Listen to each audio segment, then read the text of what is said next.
Thank you so much for joining us tonight. My name is Barry Erickson, and I'm Community Engagement Coordinator here at Wheaton Public Library. We are proud to bring you this program in honor of the upcoming 80th anniversary of D-Day. Cantigny is commemorating the 80th anniversary of D-Day with two informative exhibits. A first-of-its-kind major outdoor exhibit called Nothing But Victory spans 300 yards, taking visitors across Omaha Beach, where the 1st Infantry Division landed on D-Day. Inside the 1st Division Museum is a complementing exhibit highlighting the D-Day experience of 7 well-known personalities that we're going to get to know tonight. Bill Roberts, exhibit facilitator at the 1st Division Museum, is with us tonight to lead our presentation. He'll be happy to answer questions. We're going to pause after each of the celebrities has been presented, and then we'll have additional time for questions at the end. Again, if you're in our in-person audience, please raise your hand and I'll come to you with the microphone. And if you're in our virtual audience, just go ahead and type those into the Q&A. So please join me in welcoming Phil Roberts.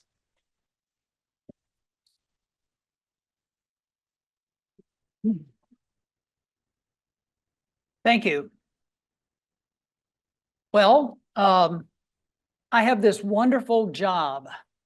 I get to tell stories about one of the biggest divisions, the oldest division in the Army, the 1st Infantry Division.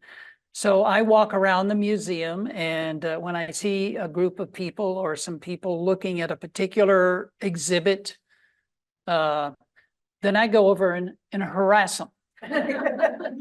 I go over and tell them a little more about what they're seeing. So I delve into the story behind the exhibit or the story behind the gentleman that they're reading about and things like that.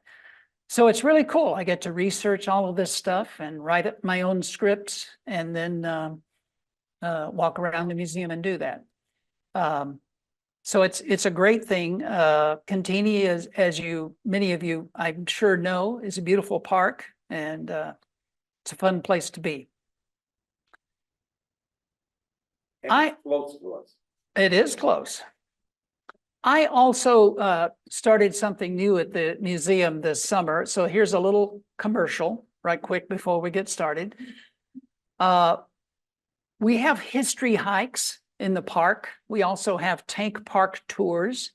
We have other hikes, bird watching and other activities around the park, but we've never had a guided tour of the museum. And we do offer that now. We have 2 of them available each month during the summer and on into the fall. You can see the June tour dates and the July tour dates here, June 14th. And June 28th. So we meet in the lobby of the museum, and I lead you on a tour through our First in War gallery. It takes about 60 minutes. And then, and you get to ask questions about things. Then we go over to the modern wing of the museum, and we spend about 15 minutes introducing that wing, and then you're on your own to walk around and peruse that part called Duty First. But tonight I'm here to talk about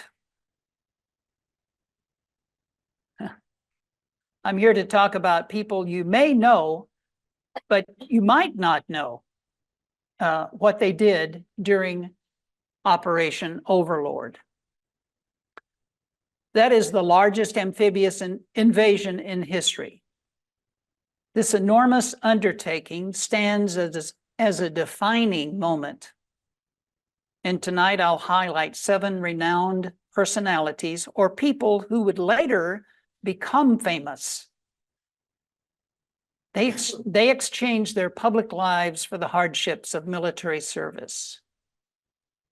But to begin, let's just understand a little bit of the numbers involved in Overlord. This is just a brief introductory information about Operation Overlord.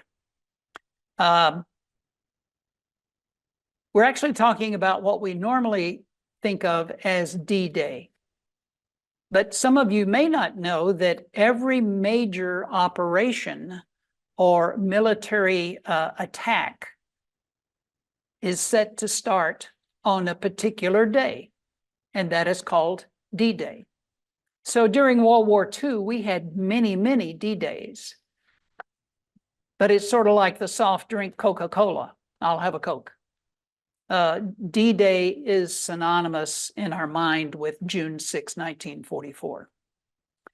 And D-Day was actually scheduled to be June 5, 1944, but it was delayed due to very poor weather conditions.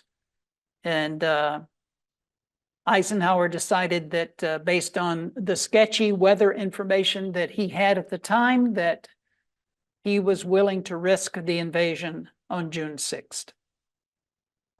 That is an invasion that included 169,000 Allied soldiers under his command. They landed with 5,000 vehicles, and they were supported by 11,000 aircraft and 5,000 naval vessels. The Allies decided to divide Normandy into sections, and each section was given a separate code name. These beaches were Sword, Juno, Gold, Omaha, and Utah.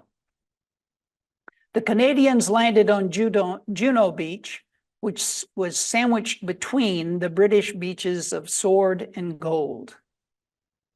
The Americans landed at Omaha and Utah Beach. Operation Overlord lasted until August 30th. During those 85 days, the Allies suffered more than 209,000 casualties, with 53,000 killed. So with those facts, let's begin with our first serviceman. And I went too far. Beg your pardon. I've got a clicker here in my hand and I'm using the computer, so sorry. As a youth, James Montgomery Doohan was a compulsive imitator of accents. He picked them up at the movies and also while listening to the radio. He enlisted in the Canadian Army at age 19 when war erupted in Europe. Sorry, there we go. And he quickly rose through the ranks to become an officer. On June 6, 1944, D-Day, Captain Doohan commanded 120 men of the Royal Winnipeg Rifles, and they were part of the 3rd Canadian Infantry Division. He led his men ashore at Juno Beach without any casualties. After securing the beach, Doohan and his men entered a small village nearby where they came under direct fire from a German machine gun in a church tower. Doohan grabbed the rifle from a stunned soldier. He took aim, and after missing with his first shot, he hit the 2 enemy gunners, eliminating the threat. Later that evening, he and his men made their way toward their command post. He wrote a biography called Beam Me Up, Scotty. This was in 1996. And in his biography, we read what happens next. A machine gun opened up on us, and it hit me, spun me around. Staggering, I fell down into a shell hole. Then I looked at my right hand and saw the blood covering it. He made his way to a first aid station, and it was there that he realized that 4 other bullets had found his left leg. And then he noticed something else. A bullet hole in the front of his field jacket. Again, from his biography, we read, I pulled out the sterling silver cigarette case that my brother Bill had given me when I was his best man. There was a dent in it. A bullet had come in at an angle, hit the cigarette case, and bounced away 4 inches from my heart. Unfortunately, Doohan's middle finger had to be amputated. You may not have ever noticed that during any of the Star Trek episodes. They always made sure that his right hand was not visible. Once recovered from his wounds, he transferred to the Royal Canadian Air Force and trained as a pilot, flying small aircraft similar to a Piper Cub. And there he flew many dangerous low-level missions over enemy territory as an artillery spotter.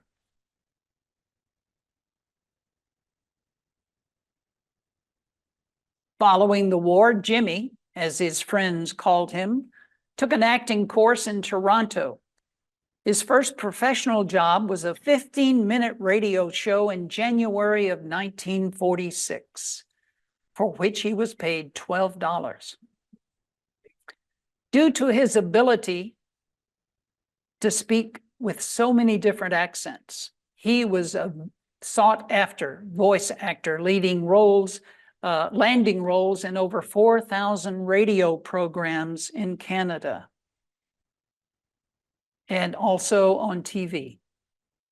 In the early 60s, Doohan moved to Hollywood, getting parts in many TV shows, including Bewitched, Bonanza, The Man from U.N.C.L.E., The Outer Limits, Voyage to the Bottom of the Sea, The Fugitive, and The Twilight Zone.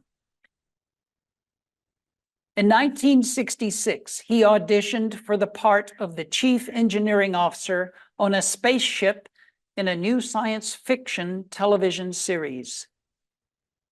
The creator of the series, Gene Roddenberry, asked him what nationality he thought the person should be, and could he say it?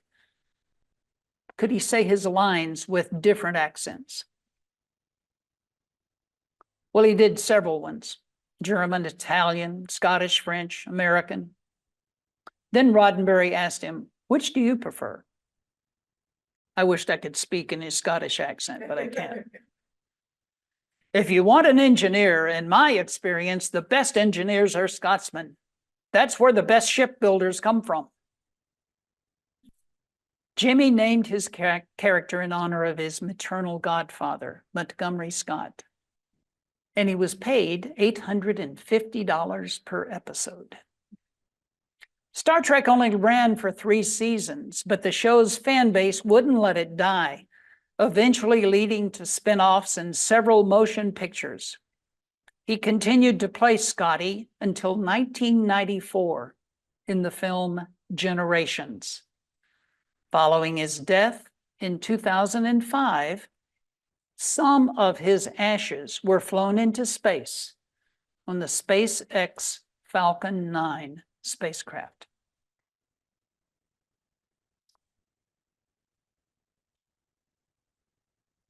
Jerome David Salinger was never much of a student and was often at odds with his teachers. After dropping out of Valley Forge Military Academy at age 19, he traveled with his father to Europe. Let's stop for a minute.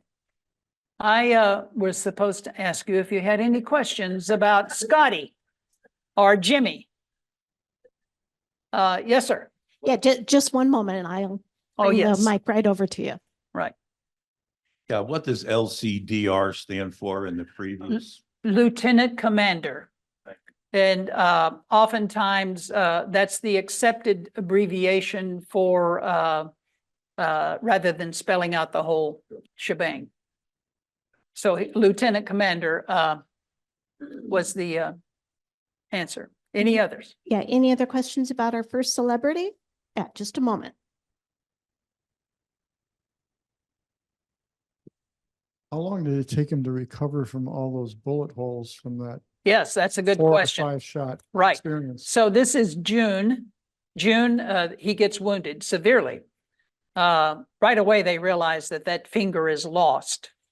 And the fact that it was flesh wounds in his leg and there were no complications, it was about 5 months.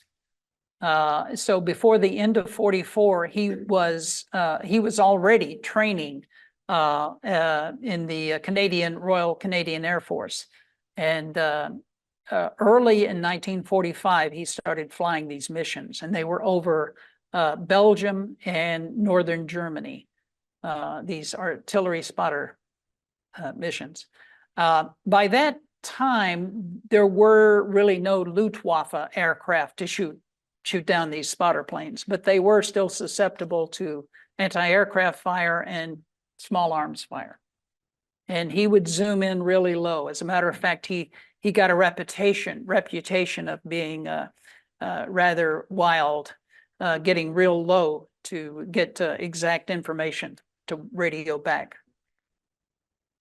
Okay, we've got one more question back. Hey, Phil, with all the casualties that took place during the invasion, does anyone know how he managed to land without any casualties to his troops? Yes, Juneau was really the least defended beach of all of the beaches. They actually thought that they all were going to be easy. They were going to be a piece of cake. The tanks would land first and they'd knock out all of the artillery and the machine guns. The engineers would come and they would spot where the mines are. They would mark the mines. And then the infantry just going to come in and mop up, and it was going to be a piece of cake. Some beaches were a little bit like that. Juneau happened to be one of them, but not so much for some of the other beaches. And we'll talk about Omaha in a little bit. Okay, I think that's all of our questions for now. So if you want to go on to the next Sure. celebrity. All right, so we're into J.D. Salinger, and he was not a good student. And after he dropped out of military academy at Fort, Valley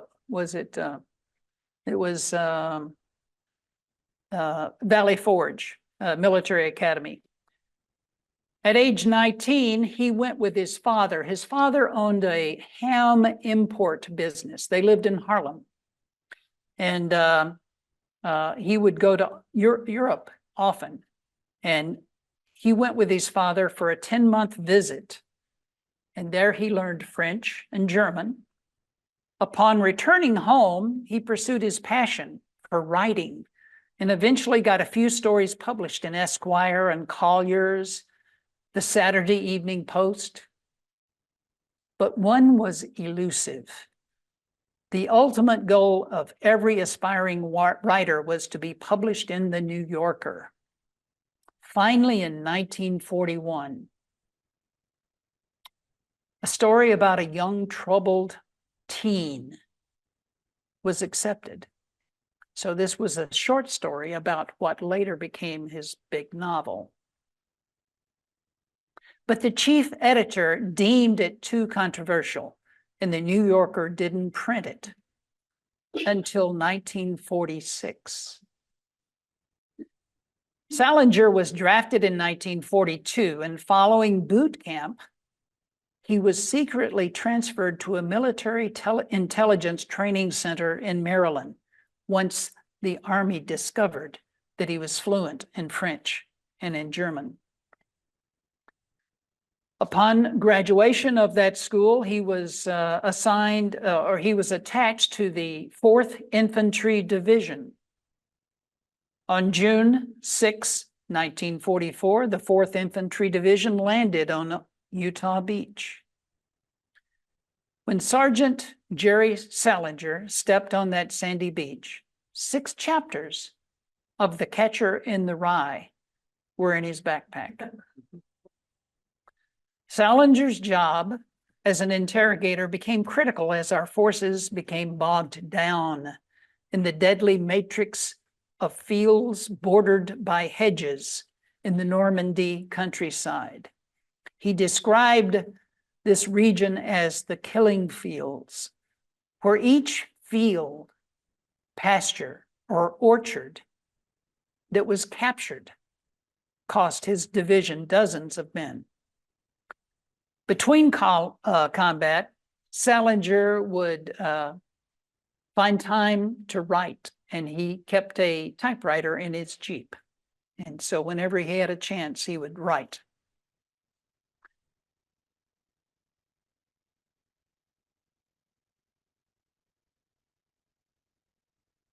In October of 44, Salinger's 4th Infantry Division, along with the 1st Infantry Division, mind you, and other units, were involved in the bitter fighting of the Hurtgen Forest. He described the fighting as being thrown into a meat grinder. 2 months later, Salinger's division faces the brunt of the Germans' last major counterattack, the Ardennes offensive. We know it as the Battle of the Bulge. It lasted 6 weeks, and it was in the middle of a very harsh winter. In April of 45, Sergeant Salinger was among the first U.S. soldiers to come face to face with the horrific atrocities of the Holocaust. They encountered a Nazi labor camp. Numerous bodies were scattered about. A burned out pyre was discovered with charred remains of prisoners stacked on top of each other. Evidence of torture was present. Following this experience, he began to suffer from what was then called battle fatigue. Today we know it as post-traumatic stress disorder. He admitted himself into a hospital for treatment in Nuremberg a week after the war in Europe was over. Once back home, he never spoke of his war experience to anyone.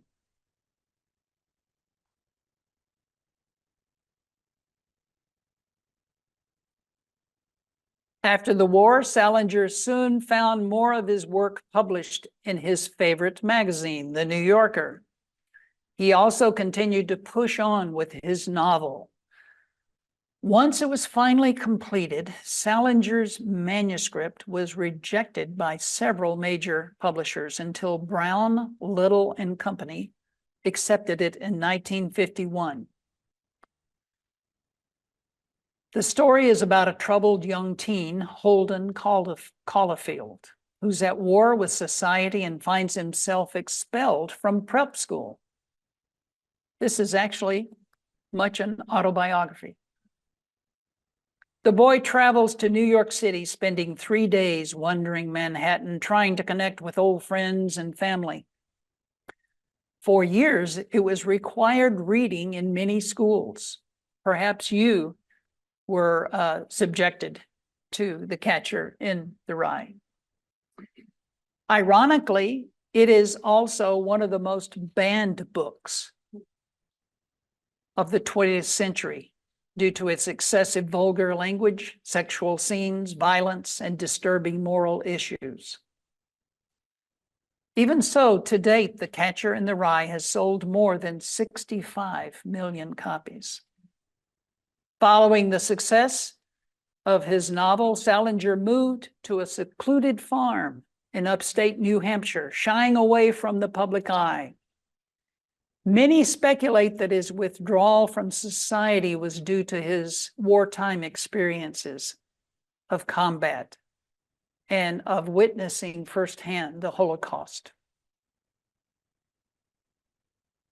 As I said, he never spoke about his experiences except to one person, his daughter. And she wrote in her book about her father that he once told her, "You never get the smell of burning flesh out of your nose entirely, no matter how long you live." He continued to write, but never published another novel and remained reclusive until his death in 2010. He was 91. Now, some of you may want to get on this waiting list here at the library. I found this very interesting. J.D. Salinger wrote a prequel to his story. It's called The Ocean Full of Bowling Balls. It tells the story of Holden Caulfield's brother's death. Salinger donated the story to Princeton University on the condition it not be published until 50 years after his death. 2060. So write that down. Any questions about Mr. Salinger? The mic is coming. Yeah, just a moment. You probably already answered this, but did he ever write any articles about his experience? No, all of his articles dealt with things that he witnessed. If you compare his early writing with his writing after the war, you see a much darker, much more intense, much more unacceptable feeling that you get when you read a lot of his material. He did write a couple of novelettes, but they were not long enough to be technically novels. And he did continue to publish short stories, particularly in the New Yorker. And he published also a collection of his short stories, two, I think, books of his collections. And you can see in those the early writings versus the later writings. But as far as any specific events or anything that he witnessed during the war, it was built into his writing, but not described as something that he witnessed. Any other questions specifically about Salinger? Okay. All All right. right. And just a reminder to our virtual audience that if you have a question, go ahead and type that into the Q&A. But with that, we'll go on to our next celebrity. So here is a personality that was well known before the war. Most of these people that we'll be talking about today became famous for what they did later. But our personality was well known before the war, so I'll talk about why he's famous and delve into his military service. Robert Tyree Jones Jr. won his first golf tournament when he was 6 years old. He was too young to serve in World War I, so he toured the country and Europe, playing in exhibitions, raising money for the Red Cross. After graduating from high school at age 16, he earned an engineering degree from Georgia Tech. While he traveled around the country and overseas, he would keep his mind sharp by studying Latin, French, and German. He won his first major tournament, the US Open, at age 21 in 1923. Not really interested in engineering, he went to Emory University to study law. And after passing his bar exam, he began practicing civil and contract law at his father's firm in 1928 in Atlanta. Jones never turned pro and continued to compete in all major amateur tournaments, winning most. He was the only golfer in history to win the Grand Slam within the same calendar year. Now, at that time, the Grand Slam consisted of the British Open, the US Open, the British Amateur Championship, and the US Amateur Championship. That same year, 1930, he stunned the world by retiring from golf at the age of 28. And he returned to practice law in Atlanta. In 1934, he co-founded the Augusta National Invitational Tournament, later called the Masters. He remained active in golf, designing courses and traveling as an ambassador for the sport. Jones was 40 years old and in the U.S. Army Reserves when the U.S. entered World War II. In 1942, he was commissioned a captain and assigned to the 84th Fighter Wing of the 9th Air Force, where he trained as an intelligence officer. In 1943, he was promoted to major and sent to England.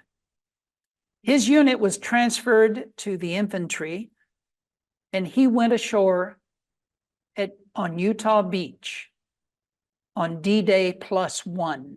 That would be June 7. For 2 days, he and his unit were under intense fire. Jones spent the next 2 months interrogating German prisoners.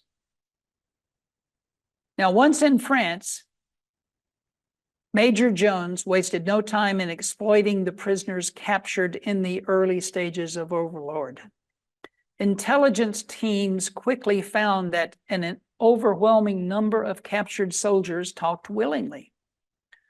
Among the information that Jones and his counterparts collected through interrogation were enemy strength, composition, the disposition of the troops, and their movement.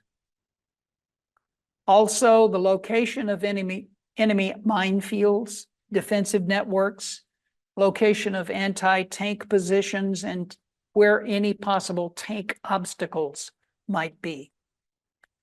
He also was interested in interrogating the men to find out if they were using any new weaponry. Of all of the intelligence methods employed by the U.S. military during World War II, prisoner of war interrogation proved to be the most reliable and effective. He was discharged before the war ended, and he left the Army with the rank of lieutenant colonel in August of 1944, returning home to tend to his father who had taken ill. In addition to being one of the best golfers ever to play the sport, Jones was a successful entrepreneur. He owned Coca-Cola bottling companies in New England, Michigan, Scotland, Uruguay, Argentina, and Chile. Tragically, in his late 40s, Jones was diagnosed with a severe degenerative spinal disease. He played his last round of golf at age 48. Through it all, Bobby remained humble and a man of integrity, intellect, and a sportsman. Like so many war veterans, Bobby Jones never talked about his wartime experience. He died in 1971. He was 69. I want to read a quote about him. Those who have been fortunate enough to know him realize his fame as a golfer is transcended by his immeasurable qualities as a human being. That's Dwight D. Eisenhower, 34th President of the United States, who wrote that in 1953. Any questions regarding Bobby Jones? Yeah, before we get to those, we had 1 or 2 people typing in about Salinger. If we can back up for just a moment. Sure, absolutely. Someone asked, Salinger entered that work camp and was, of course, affected by that.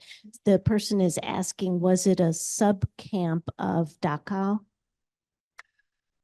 It was. Dachau was a camp that had, I don't know the number offhand, but it was literally dozens of network of camps. And this was a work camp.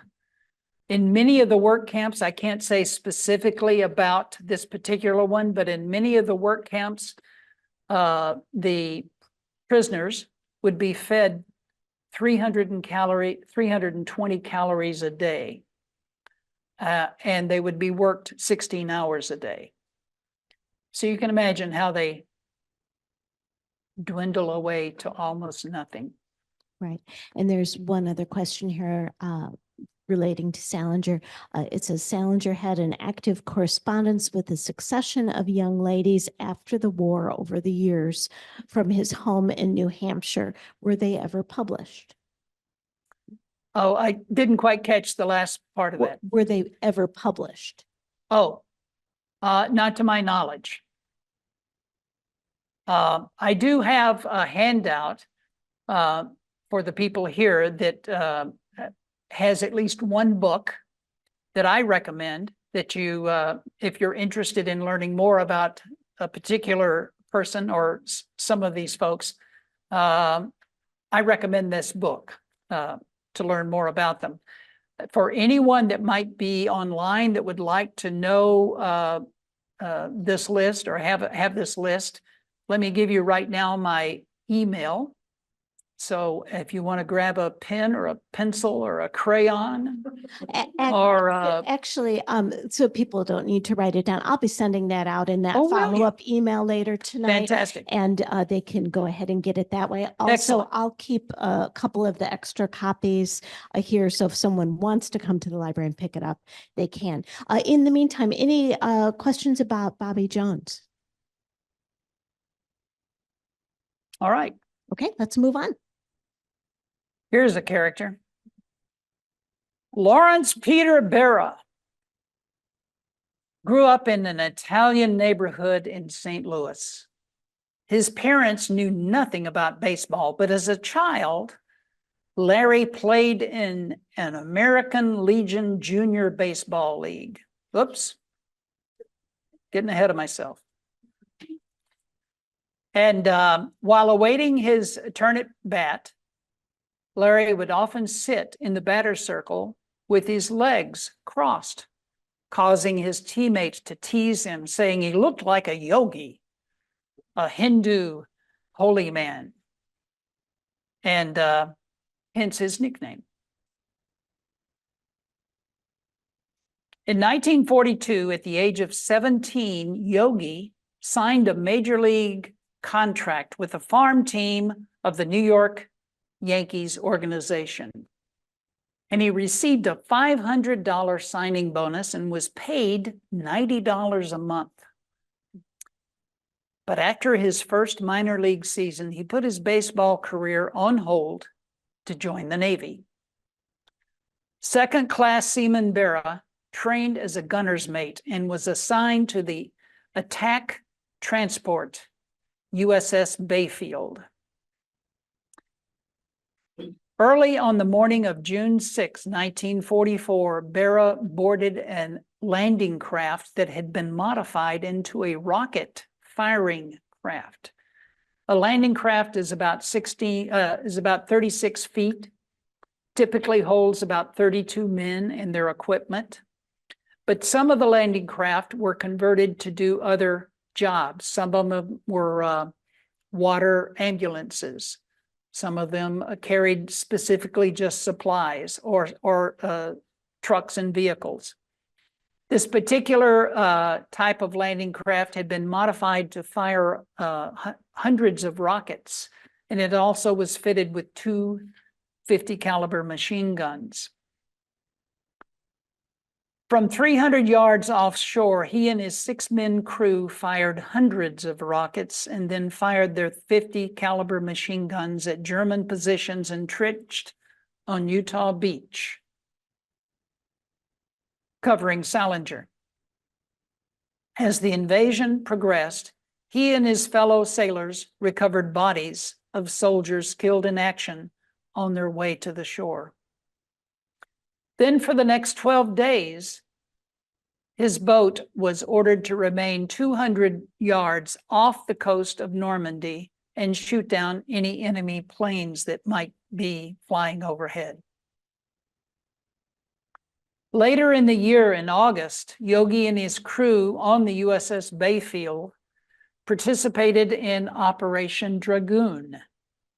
That's the Allied invasion of southern France. And they did the same thing by firing rockets and machine guns at German machine gun emplacements, while the 3rd Infantry Division went ashore. And the Bayfield remained stationed off the southern coast of France for a month before returning back to the States. At that point, Seaman Barra was transferred to non-combat duties for the remainder of the war.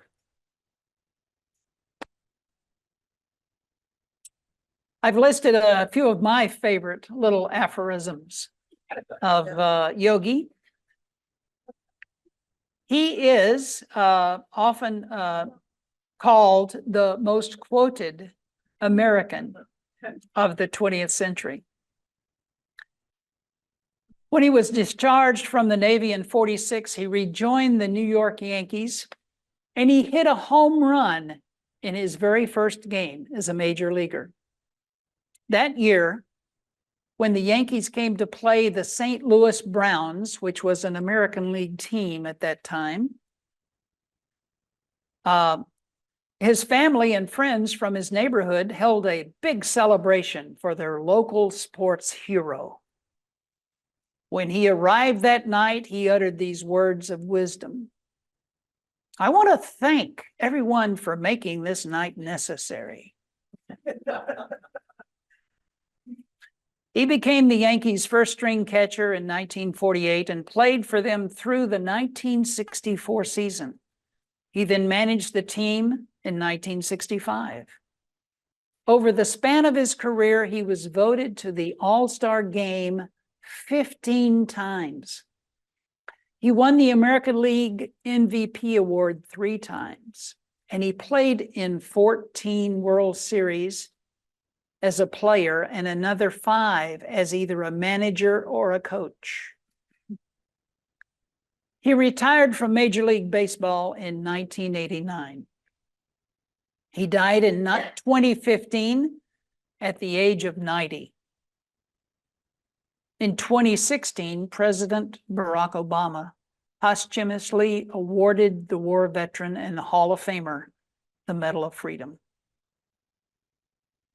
Any comments about or questions about Yogi?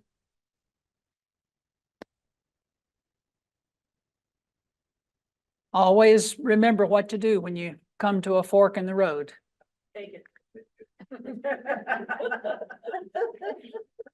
All right, let's move on.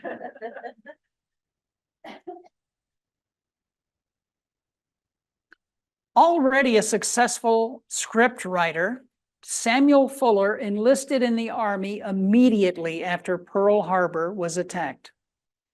Following boot camp, Private Fuller was assigned to the 16th Infantry Regiment of the 1st Infantry Division and participated in the first major U.S. amphibious landing. That was Operation Torch, when we landed in North Africa in November of 1942.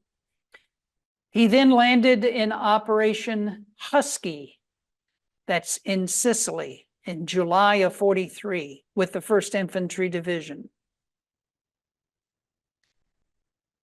On June 6, 1944, Corporal Fuller was in the 3rd wave at the Easy Red sector of Omaha Beach as Operation Overlord began. You might think that being in the 3rd wave wouldn't have been quite as dangerous. However, the first 2 waves of soldiers landed with an element of surprise. Once the 3rd wave approached the shore, the Germans were alerted and had trained their artillery on the incoming landing craft. He has a very interesting autobiography. It's called A Third Face. And here is an excerpt from Fuller's autobiography. We began to see bloody bodies floating by us in the water. They were boys from the first 2 waves. A few were still alive, bobbling up and down in the water in swells, pleading for help as we passed by. The pilot of our boat was under strict orders not to stop for anything or anyone. We had to grit our teeth and look away, trying not to listen to the screaming men in the water, begging us to pick them up. Fuller's landing craft drops its ramp, and then here is more from his own account. We plunged into the freezing, choppy water. We had to struggle to keep our heads above the surface. Bullets from Nazi machine guns splattered everywhere. Mines attached to iron obstacles were blowing up all over the place. I swallowed a ton of salt water mixed with American blood. We struggled like crazy not to drown while making our way through those metal death traps. Mortar shells started to fall like hail. It was 200 yards from the landing craft to Omaha Beach, the longest distance I've ever traveled.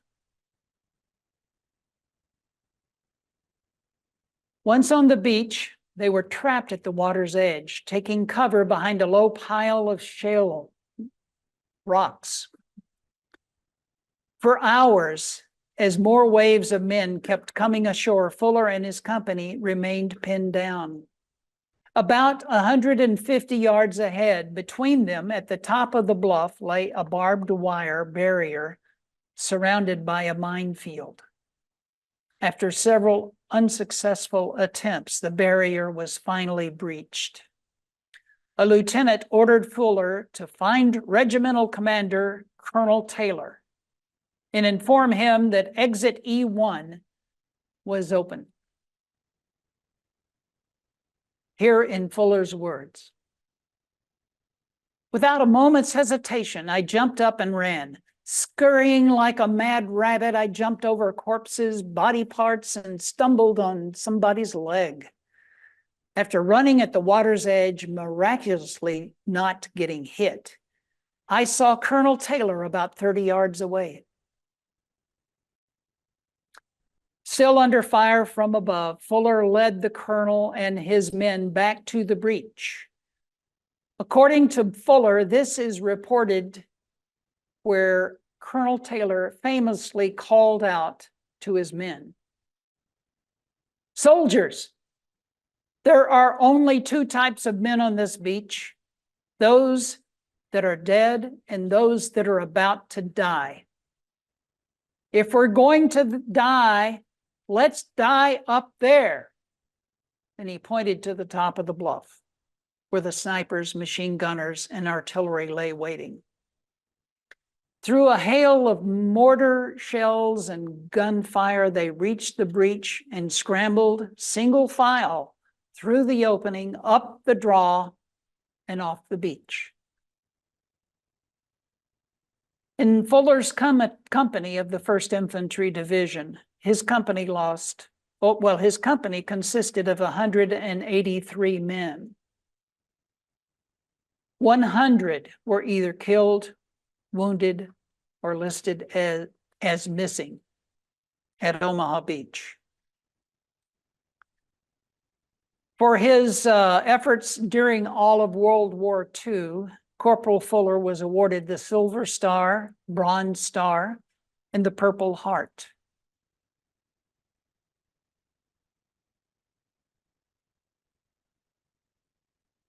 Home from the war, Fuller boarded a train for Los Angeles to pick up where he left off before the war. He wrote Hollywood scripts, but he soon found writing scripts unrewarding when his material continued to be changed during filming. He realized that as a director, he had more control over the script, so he started writing and directing his own motion pictures.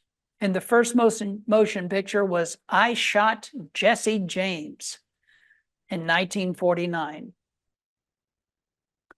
Fuller's style, technique, and approach to filmmaking enabled him to infuse familiar genres with intensity, psychological complexity, and moral ambiguity.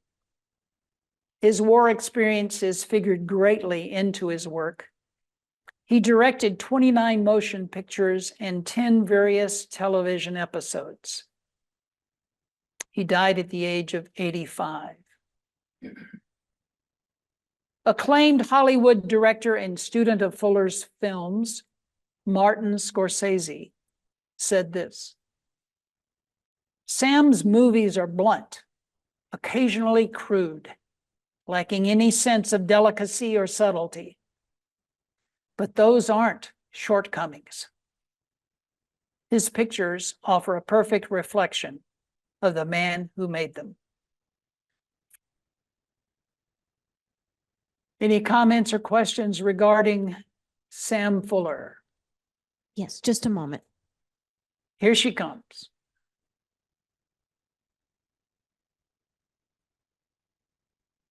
Yes, sir. About his like company that he had with his 183 troops. How did they become missing in the war? Well, yeah, how do you list missing? That's when you don't show up the next day, but nobody knows if you were killed or what happened to you. It's an unknown. It's a mystery at that point. Now, later on, they may find remains, or later on, the missing soldier may reappear because he got so separated from his unit and he got in with another group of soldiers. And for 2 or 3 days, they might have, he would have been listed as missing, and then he comes back. But by and large, if you are missing, you're not coming back.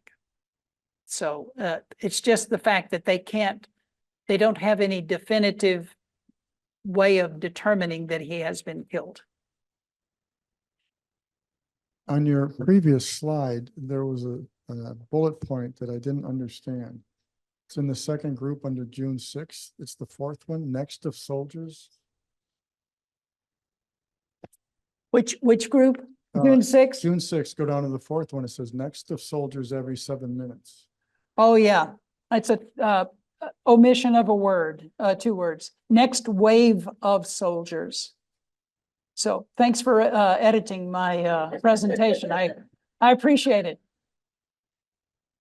I'll make sure that on Saturday, when I do this at the museum, that that'll be corrected. Yes, next wave of soldiers. You know, they had planned D-Day. They'd been working on this for 8 months, and every landing craft had a specific location to land, and they would be coming in waves, and they were coming from 11 miles away from the larger ships. They had 11-mile journey in. It was freezing cold. It was choppy. The guys had just eaten a real big dinner. The Navy fed them at midnight. And they said, "Hey guys, you can have anything you want. Steak, pork chop, chicken, scrambled eggs, bacon, or all of the above." And they didn't know when they were going to eat again. So they chowed down. And then the signal was given and they climbed down these cargo nets, and it's midnight, or it's real late, and it's dark, and you can't see whether the craft is up or down. And you step and you jump, and some people, quite a few people, broke their legs getting into the landing craft. And then you just got this huge stomach now. And you've got to wait until every landing craft, hundreds, are loaded, and you're circling around 11 miles out into the English Channel before you actually start in. So by the time they reach the shore, they puked their guts out. And they are scared to death. And they're freezing cold because the water is splashing up on them. It's not a good day. And then when you think about that and think about what they accomplished, remarkable, remarkable. I have a general question. I've been watching a lot of interviews with survivors who are now in Normandy. who've left from all states around the country. And this one gentleman who talked about at the age of 15, he begged his parents to lie about his age to enlist. My father was 17 when he enlisted. What is an average? Was there an average age? 17 and 18. 18 was the real age. A lot of guys lied, and we were not that careful in watching that. So there were even a few 16-year-olds, but by and large, it was 18. And you go through a few months of basic training, and then you learn a particular skill, and then you're put into action. All right, we are running late, so I'll move on.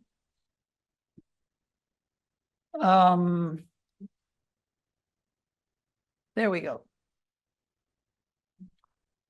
Medgar Evers' family lived on a small farm where he and his 4 siblings walked 12 miles to school each day. He regularly witnessed the pervasive and violent racism directed at African Americans. Oops, wrong slide. There we go. After high school, Medgar Evers enlisted in the U.S. Army in 1943. At that time, the Army was segregated, and he served his country in an all-Black company commanded by all-white officers who regarded Black soldiers as inferior for combat. He was assigned to an all-Black port battalion in the Quartermaster Corps and participated in preparation for Operation Overlord in the 325th Port Company stationed in Bury, England. There he loaded munitions and supplies onto cargo ships and transport ships. Shortly after D-Day, Evers was transferred to the 3677th Quartermaster Company and became part of a motorized transport group called the Red Ball Express. This motorized transport unit consisted of almost 6,000 vehicles and provided the crucial function of delivering supplies to the front. On a typical day, 900 trucks would be rumbling down the narrow, dusty, or muddy roads of France around the clock. These trucks were American-made. They were Studebakers, GMCs, Fords, Dodges, and Whites. They were either 2.5-ton or 5-ton trucks. And the drivers sat on hard seats in unheated cabs. A nonstop round trip could cover up to 1,000 miles and take up to 56 hours. Soldiers like Evers and the Red Ball Express experienced long hours in dangerous and exhausting conditions. The prolonged pace was so demanding that even in teams of 2, drivers often fell asleep behind the wheel. Accidents were a regular occurrence, and they were caused by burnout, poor road conditions, and collisions with unauthorized traffic. And while not technically a combat assignment, Red Ball drivers were frequently exposed to German air attacks as well as sniper and artillery fire. Infantry divisions, like the 1st Infantry Division, would require around 350 tons of supplies each day. So the Red Ball Express was active for 82 days. And that was until the French rail system could be repaired. And during that time, they delivered 12,000 tons of fuel, ammunition, equipment, oil, food, water, cigarettes, matches, clothing, small arms, and medical supplies. all of which vital to the success and ultimate victory. After the war, Evers was honorably discharged as a technician grade 5 or a T5. This is equivalent roughly to the rank of corporal. During the war, while he was stationed in France, Evers found that the French treated him and other African Americans just like they treated the white soldiers. Unlike in the United States, skin color wasn't an issue. After his experience in France, Evers became committed to fighting for racial equality. In 1946, after defending his country, he and his brother, Charles, attempted to register to vote and were turned away. In 1952, he earned a bachelor's degree from Alcorn College.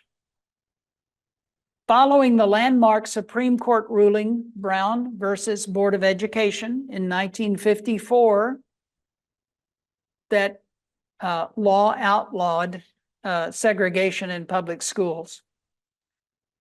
Evers attempted to enroll in law school at the University of Mississippi, but was denied due to the color of his skin. This brought Evers to the attention of the NAACP national leadership, and he was appointed Mississippi's first field secretary for that organization. He moved his family to Jackson, Mississippi, and soon became known as a leading civil rights activist, making him a target for those who opposed racial equality and desegregation. He and his family endured numerous violent actions, including the firebombing of his home in May of '63. A month later, Medgar Evers was shot in the back in his driveway in Jackson, Mississippi.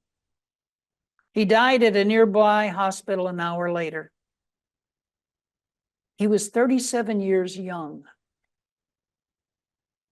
Evers' murder served as a galvanizing moment in civil rights history, prompting President John F. Kennedy to ask Congress for a comprehensive civil rights law. Kennedy never saw that law become in effect, for he himself was assassinated. But the Civil Rights Act of 1964 was signed into law by President Lyndon Johnson. Medgar Evers is buried in Arlington National Cemetery in Section 36. Any questions about Medgar?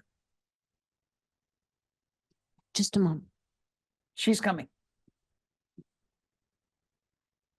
Now, I think on the topic of racism, it's important to point out that the blacks are only considered competent to run the Red Ball Express as opposed to combat. The better news in all of that was we all know about the Tuskegee Airmen. Absolutely. Okay, and they were requested by a white captain to run the protection for the bombing raids over Berlin. Initially, that squadron, the bombers didn't want them because of their color. But they soon made a name for themselves, and they were crack pilots. The only thing I'd add is I think we can credit Eisenhower for planting the seeds for dismantling racism in this country. He didn't tolerate it and worked closely to combat it, even though there was a segregated That's right. military at the time. I'm not sure he's often credited for that. I think you're right. That's a good point. And then another interesting thing is that Mamie visited Tuskegee, where they trained, and she saw how competent they were, and she put a bug in her husband's ear at that point. Okay, any other questions from our in-person audience at this point? Okay. All right, let's draw the curtain on our last person. Now, here's another example who, like Bobby Jones, he was already famous when the war broke out. So he leaves his well-known life of fame and fortune to fight for his country. David Niven. Oops, let's go back. Do that too much. Among his earliest memories are his witnessing the German Zeppelins raiding the city of London in 1915. He was the age of 5. When he became of age, he enrolled in the Royal Military College. In 1928, he was commissioned a second lieutenant and posted to Malta. Malta was the headquarters of the British Mediterranean Fleet. In 1932, his battalion was transferred back to England. And when off duty, he began to delve into the London social scene and received invitations to debutante parties and weekends at country estates. Then on a 4-week holiday to the United States, he was introduced to stage and screen celebrities, politicians, and wealthy businessmen. When he returned back to England to the humdrum life in the military, it wasn't long until Niven resigned from the Army and sailed for North America.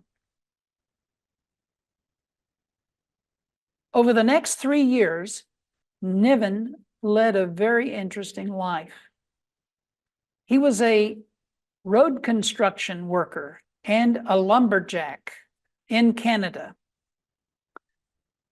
Then he traveled to Bermuda and took up the lofty position of beachcomber. And he reportedly trained insurgents in the use of machine guns in Cuba. By 1935, he had found his way to California to pursue a career in acting. His first part in a film was playing a Mexican in a Hopalong Cassidy production. He appeared in 27 Westerns as a walk-on or an extra before MGM offered him a contract. 4 years later, he was a major Hollywood star. When Great Britain declared war on Germany in 1939, Niven wanted to return home immediately, but was bound by his contract. So he asked his brother in England to send a telegram requesting his immediate return to active military duty. The executives knew of Niven's previous service in the Army and assumed he must still be in the reserves, so they let him go. Now a movie star, Niven was frequently invited to exclusive dinners and engagements. During one such event, Prime Minister Winston Churchill said to him, "Young man, you did a very fine thing to give up a promising career and return to fight for your country. Mind you, had you not done so, it would have been despicable." David Niven performed many important duties during World War II. I found this fascinating. I didn't know this. He was a lieutenant in a rifle brigade in France and was evacuated at Dunkirk. He acted in many films produced by the Army to promote the war effort. He volunteered for duty with a secret commando unit called Phantom and was promoted to major, commanding a reconnaissance squadron. And he played a major role in the creation of BBC Allied Expeditionary Radio Program, a radio news and entertainment station for the Allied forces. In early 1944, as planning for Operation Overlord began, Niven was promoted to lieutenant colonel and removed from the Phantom commando unit, and reassigned to be the primary liaison officer between the British Second Army, commanded by General Sir Miles Dempsey, and the U.S. First Army, commanded by General Omar Bradley. Niven landed at Gold Beach on the day after D-Day, that's D-Day +1, June 7th, and witnessed hundreds of wounded being loaded onto a landing craft for transport back to England. On June 9, on the northern outskirts of the village of Bayeux, Niven dodged German artillery fire, jumping between foxholes, scrambling across a small bridge between the British Second Army, which occupied the eastern side of Normandy, and the U.S. First Army on the western side. This would place him between the British 50th Infantry Division and the 26th Infantry Regiment of the 1st Infantry Division. His mission was to update U.S. commanders of the status of the British and Canadian forces and return with updates from the American forces.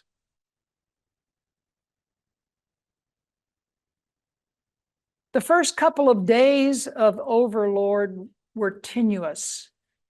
The Allies had had success in taking the beach, but they had not met their objectives.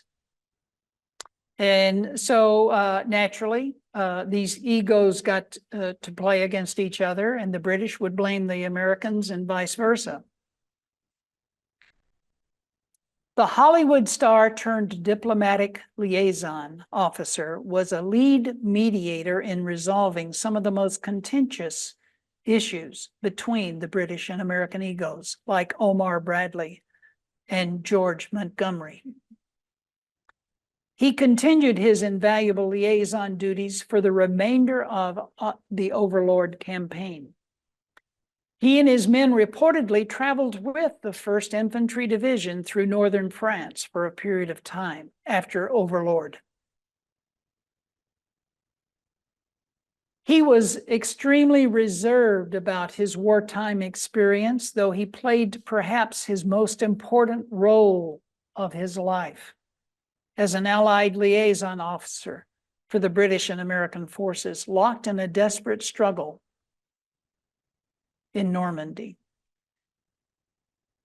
Following the war, Niven cabled MGM in Hollywood that he was available for work. For the next 4 decades, he appeared in 112 films and television shows. He died at age 73 in 1983.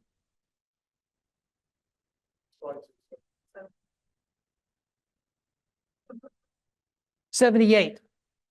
And that is correct. I read it wrong. Thanks. Any questions about Sir David Niven? We do have one comment and question about the previous celebrity in the Q&A.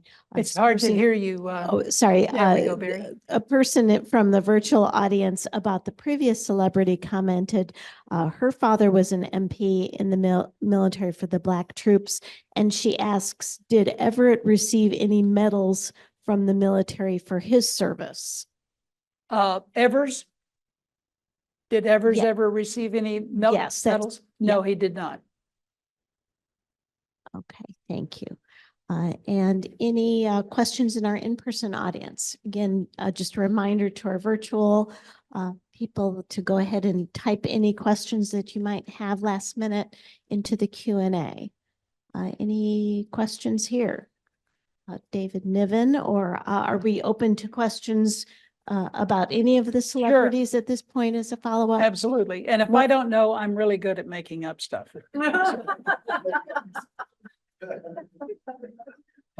You may have mentioned it, but I missed, when did Niven leave the military? When did Niven leave the military at the end of World War II? It was around 46. He stayed through the end of the war and more like as in a reserve, in the reserves, even though he went to the United States, he was still technically in the military, but I think by 1946, he was totally out. And he did some remarkable things as a result of his service. All right, any other questions? Oh, just a second here. It was interesting that his brother, he enlisted his brother to help him get back home so Exactly. he could get back into military service. Was his brother available to join the military? Was he in the military also? His brother was in the military. I don't know that much about him, but I do know that he was an officer. I couldn't even tell you what branch, but every able-bodied man that was between teenage and 50, I think in England, were involved in some way, even if it was home front duty.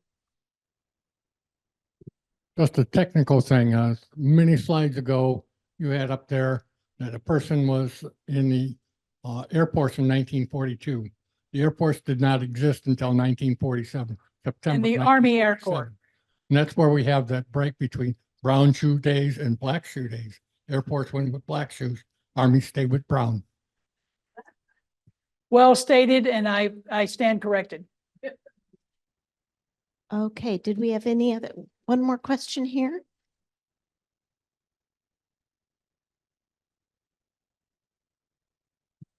You mentioned Dunkirk. How many British officers, British soldiers were saved in that fleet, bringing them back from Dunkirk? Most of them were saved. I don't have specific numbers, but most of them were saved, and it was just because the Germans made a big mistake.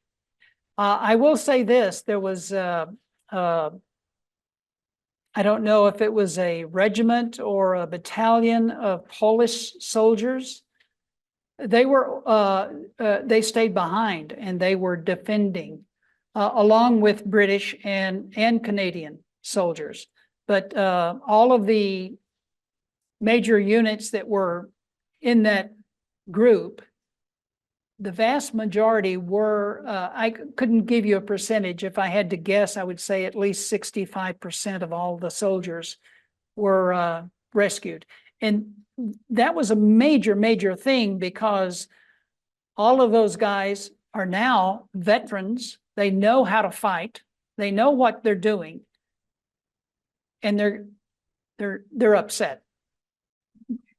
And they want to get revenge.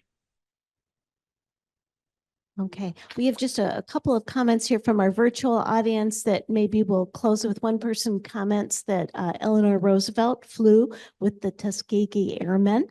And someone probably speaks for us all when she says, "Thank you so much for this fascinating presentation. Your knowledge of World War II history is impressive and captivating, and hearing these stories makes us more thankful for the gift of freedom." So I think we'll kind of close with that tonight. Thank you so much. Well, thank you very much.